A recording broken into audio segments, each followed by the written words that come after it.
Radio Publique Africaine.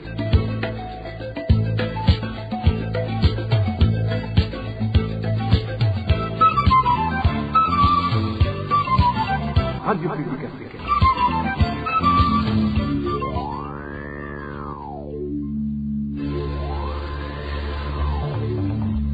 C'est le moment de suivre le journal parlé en français. À la présentation, Janvier Ninina Hazgu.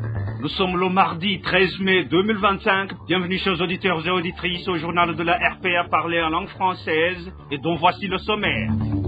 Le mauvais traitement et la tentative d'enlèvement vers le député Jean-Baptiste Sindaïgaya auraient été commandités par certaines personnes animées de mauvaise foi et pour de différentes raisons. Pendant les explications du porte-parole du ministère de l'Intérieur et de la Sécurité publique par rapport à cette bavure ne coïncident guère avec celle des témoins oculaires. 3 jours réservés par la CENI au retrait de cartes d'électeurs ne suffisaient pas. La population dans différentes localités regrette le fait qu'elle ne soit pas facilitée dans cette opération. Perturbation des activités quotidiennes en commune Kiremba de la province Ngozi suite au lancement officiel de la campagne électorale. Dans quelques instants, le développement des titres. Encore une fois, bienvenue par sécuritaire d'abord. Les allégations faisant état d'un parlementaire ayant échappé de justesse à une tentative d'enlèvement sont archi-fausses car l'incident a été occasionné par des chauffeurs qui ne maîtrisent apparemment pas la route. Ce sont du moins les propos du porte-parole du ministère de l'Intérieur et de la Sécurité publique et Pierre Mouriquier de renchérir son allocution en révélant que d'après ses enquêtes, les conducteurs en question avaient bu un verre de trop. Josiane Mouzaneda revient sur les propos de cette autorité. Nous voulons démentir les rumeurs qui circulent sur la toile faisant état d'un enlèvement avorté à l'endroit d'un parlementaire. Le député en question s'appelle Jean-Baptiste Sindaïgaya. 48 heures après que cet élu représentant l'ethnie Twa au sein du Parlement burundais ait révélé cette tentative, le ministère de l'Intérieur et de la Sécurité publique, via son porte-parole, est sorti du silence pour communiquer sa propre version après enquête. 5 voitures se sont retrouvées en même temps dans une petite ruelle. Et au lieu de s'entendre pour voir comment passer à tour de rôle, personne n'a voulu céder et ils en sont venus aux mains, l'alcool aidant. Parmi les bagarreurs, poursuit le porte-parole du ministère de la Sécurité, se trouvait le parlementaire Jean-Baptiste Sindaïgaya, et en plus d'être ivre, ceux qui conduisaient ces véhicules n'étaient pas bien rodés en matière de code de la route.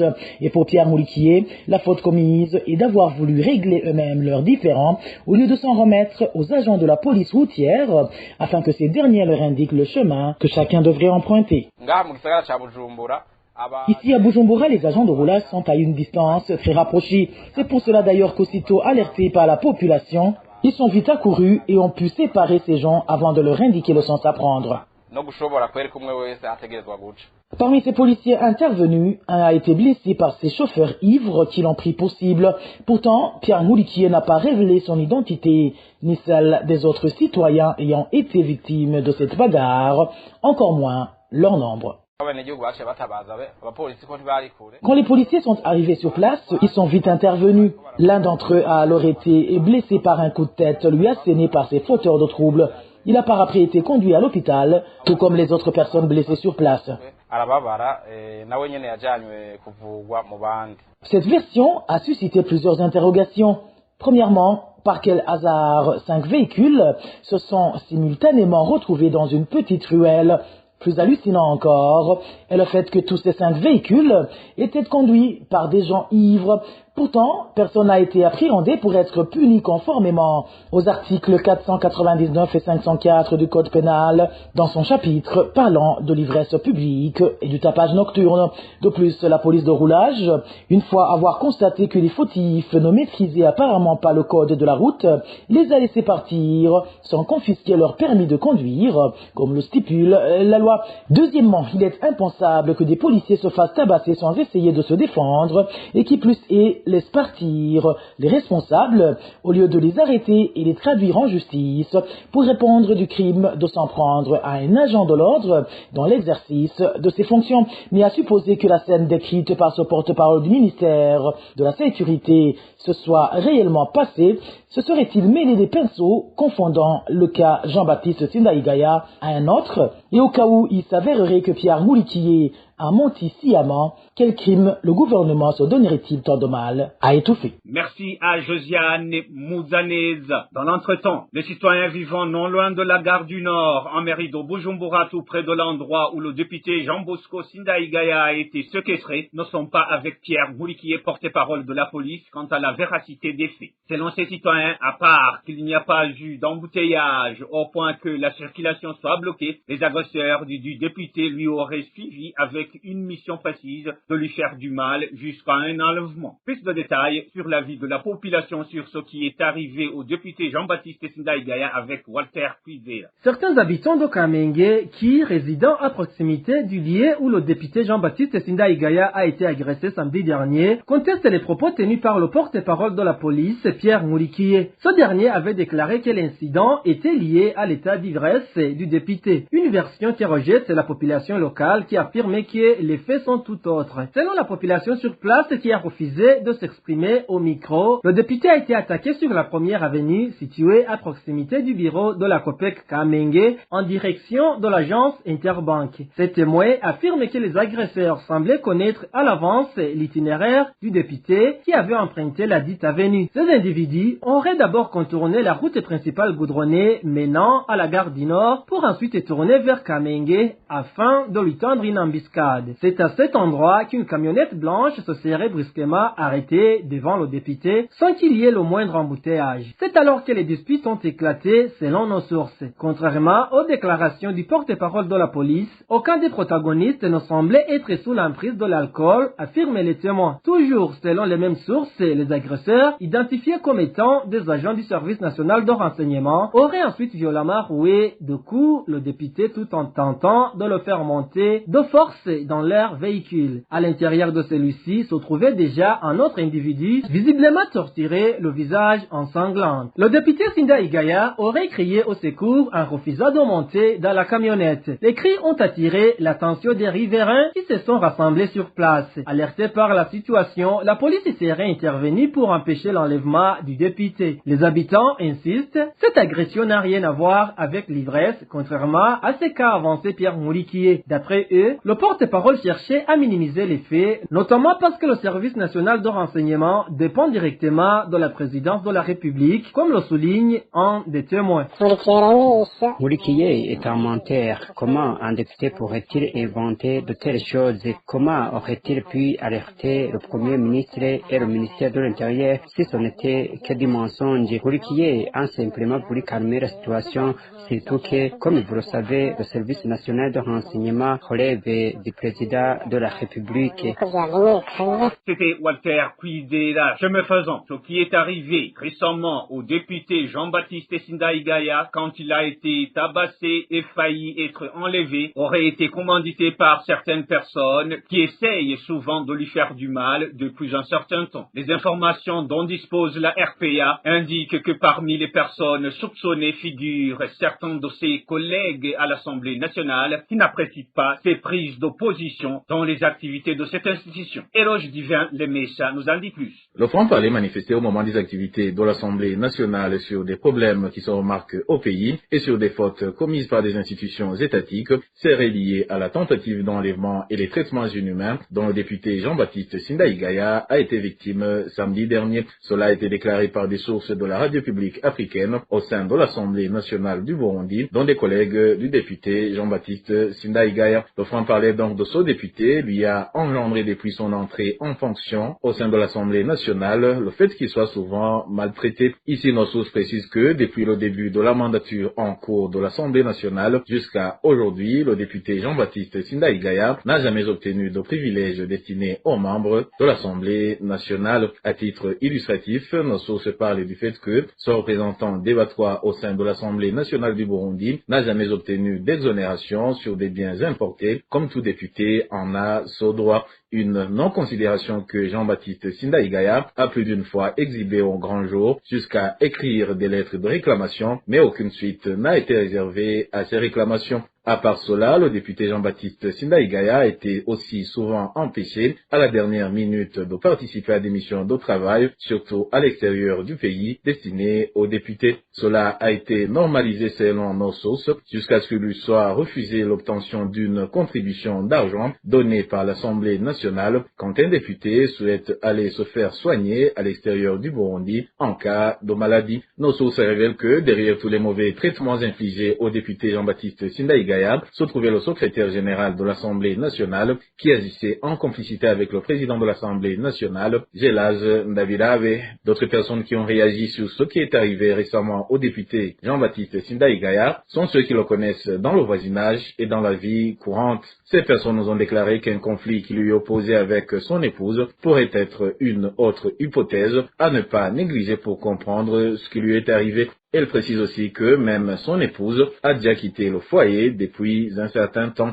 Toutes ces sources donc convergent sur le fait qu'il s'inquiète pour la sécurité du député Jean-Baptiste Sindaïgaya compte tenu de ce qui lui est arrivé samedi dernier et craint qu'il soit éliminé physiquement. Merci à Éloge Divin Remecha. Une courte pause, puis nous abordons la page politique de cette édition. RPA. L'activité de distribution des cartes d'électeurs entamée ce lundi tourne au ralenti dans différentes provinces du pays. Ceux qui vont retirer ces cartes passent un long moment dans des centres de distribution. Certains même rentrent sans ces cartes. Ils estiment que les 3 jours fixés par la Commission électorale nationale indépendante pour cette activité ne sont pas suffisants. Emmanuel Ndaïchimiye nous présente la situation dans les provinces Bubanza, Cibitoke et Ngozi. Au chef-lieu de la province Cibitoke, les citoyens indiquent que l'activité de distribution des cartes d'électeurs pour les prochaines élections débutées ce lundi dernier ne se fait pas rapidement. Certains font savoir qu'ils retirent difficilement leurs cartes. Moi, par exemple, je suis allé la retirer hier. Je l'ai vu. On m'a dit qu'on doit d'abord valider le retrait de ma carte en cochant devant mon nom. À cause du nombre important de personnes présentes, il m'a été impossible de la prendre. Je suis même retourné le soir et n'avait pas encore été approuvé. Serge dit que je l'ai eu. Ces habitants du chef-lieu de la province de Cibitoke précisent que les 3 jours fixés par la CENI pour les retirer ne sont pas suffisamment. Ils demandent que le délai soit prolongé. Les gens qui ne les ont pas encore récupérés sont très nombreux. Je pense qu'il faut prolonger le délai, sinon le travail ne sera pas encore terminé. Si tu analyses même le nombre, ce sont les gens qui sont découragés. Et au chef-lieu de la province Ngozi, dans différents bureaux de vote, des longues files y observent. Notre source estime lui aussi que ce travail ne sera pas fini demain. Là où je suis passé à Muremera, Ngozi 1 et Ngozi 2, les gens font des files et ils sont très nombreux. Le travail se passe rapidement, mais on ne voit pas qu'il sera terminé demain. Non, il y en a même ceux qu'on ne trouve pas sur les listes. Leurs cartes ne sont pas disponibles. Dans la province de Bubanza, en commune Bubanza, si le site du quartier Gisovu, en désordre, y observé dans la distribution des cartes d'électeurs, des gens venus pour les retraits étaient nombreux. Les citoyens voulaient qu'on procède à un appel afin que soit servi celui qui est présent, mais les agents de la CENI ont opté à l'accueil d'une personne après l'autre pour garantir la transparence. Les citoyens de ces localités convergent tous si l'idée que la période donnée par la CENI ne sera pas suffisante à cause de la lenteur et du nombre important de demandeurs de ces cartes.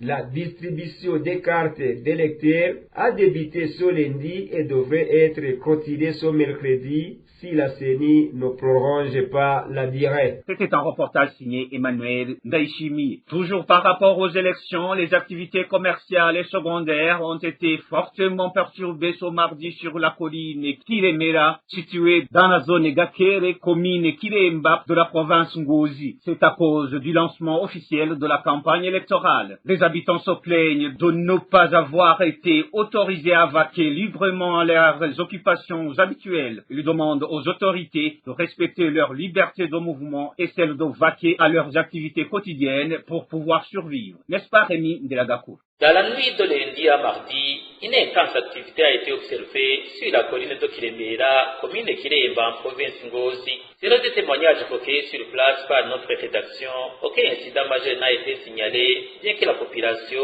ait été fortement perturbée. Nos sources locales rapportent que des groupes de jeunes affiliés au parti du pouvoir ont commencé à sillonner la colline aux alentours de 20h30 du soir. Ces jeunes du parti au pouvoir chantent et dansent, accompagnés de véhicules transportant du matériel de sonorisation, diffusant de la musique et des slogans à haute intensité en direction de cette localité. Cette mobilisation nocturne a eu un impact considérablement sur les activités quotidiennes des habitants. Les magasins et les établissements scolaires ont fonctionné au ralenti ce mardi matin, jour du lancement officiel de la campagne électorale sur cette colline.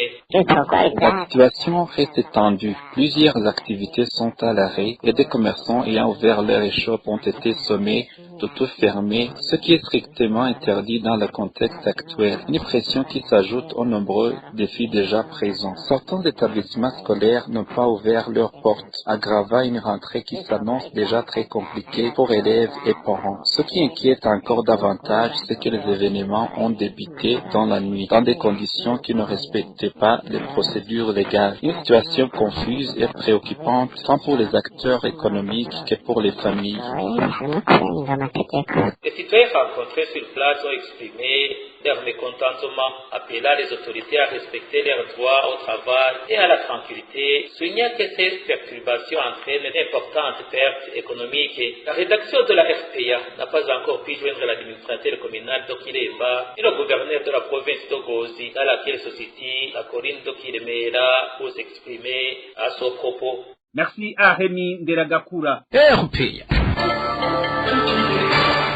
Dans la capitale économique, Bujumbura, s'observent de longues files d'attente, tant sur les parkings de bus que sur les stations-service. C'est suite à la persistance de la pénurie du carburant. Les gens qui se déplacent à l'aide de taxis-voitures disent que le prix du transport a été revu au cadre. C'est un reportage signé Balthazar Mibour. Les transports de la mairie de Bujumbura qui se déplacent en bus de transport en commun soulèvent les difficultés rencontrées qui se multiplient davantage suite au manque de carburant. Ainsi, ces habitants de la mairie de Bujumbura disent qu'on peut passer des jours sur les files d'attente à la recherche du carburant. Jusqu'aujourd'hui, l'accès au carburant est toujours un problème. Les véhicules sont nombreux sur les stations-service. Les gens font toujours des queues malgré un petit changement opéré ou car après 2 jours tu es servi, mais ça reste toujours un problème d'attente 2 jours sans rien faire. Le transport en taxi-voiture est devenu aussi plus cher que jamais. Les conducteurs de ce taxi ont majoré exponentiellement les prix suite effectivement à cette pénurie du carburant. D'aucuns optent pour alors faire la queue à attendre les bus de transport en commun, souligne notre source. Pire est la situation sur les parkings de bus. Les gens qui se déplacent en bus font toujours des files d'attente. Quant au taxi, on ne peut plus en parler. Seuls les gens aisés sont les seuls capables de se payer en taxi car aucun taxi de moins de 20 000 n'existe encore alors qu'on était habitué qu'un taxi est payé avec une somme variant entre 5 000 et 10 000. Mais pour le moment, c'est à partir de 20 000 et plus. La situation est ainsi au moment où le président de la République a récemment annoncé que le carburant sera bientôt disponible pendant cette période de la campagne électorale. La population qui s'est entretenue avec la RPA considère à ce propos du président de la République comme un langage politique. Et pour clore cette édition, l'homme politique Frédéric Bamvuginyumvira a dit que face au durcissement des conditions d'entrée et de sortie du territoire burundais pour les personnes en possession d'un passeport portant un tempo du M23, le gouvernement devrait mettre en place une commission chargée de suivre de près la circulation sur la frontière afin d'éviter que les simples citoyens en subissent les conséquences. Cet ancien vice-président de la République du Burundi avertit que le maintien de cette mesure pourrait également avoir un impact sur le secteur économique. Suivez plutôt Frédéric Bamvuginyumvira. Ces citoyens qui se promènent d'un pays à l'autre, ils n'ont commis aucune faute qui puisse leur être imputée, loin de là. Le gouvernement du Burundi devait quand même comprendre qu'il y a des situations qui dépassent les simples citoyens d'un pays quand il y a la guerre. Ce que devait faire l'État du Burundi, c'est peut-être monter un mécanisme qui puisse lui permettre de contrôler véritablement les personnes qui entrent dans son pays pour éviter qu'il y ait des conséquences sur la sécurité de la population. Entre deux pays, il doit y avoir la circulation des biens et des personnes. Lorsque l'argent entre à partir d'un autre pays, c'est une autre façon d'améliorer son économie. Et il faut que nos dirigeants apprennent à prendre des décisions objectivement et avec empathie. C'était Frédéric Bamvugi-Nyumvira, ancien vice-président de la République du Burundi. Participez, amis chers auditeurs et auditrices, que nous mettons fin à cette édition de la RPA par la langue française de ce mardi 13 mai 2025. Merci pour votre aimable écoute. Merci à toute l'équipe de la rédaction pour la collecte et le traitement de toutes ces infos, sans oublier l'équipe technique pour sa bonne collaboration. À la présentation, vous étiez avec Jean-Génie Nagé. Passez de bons moments chez vous.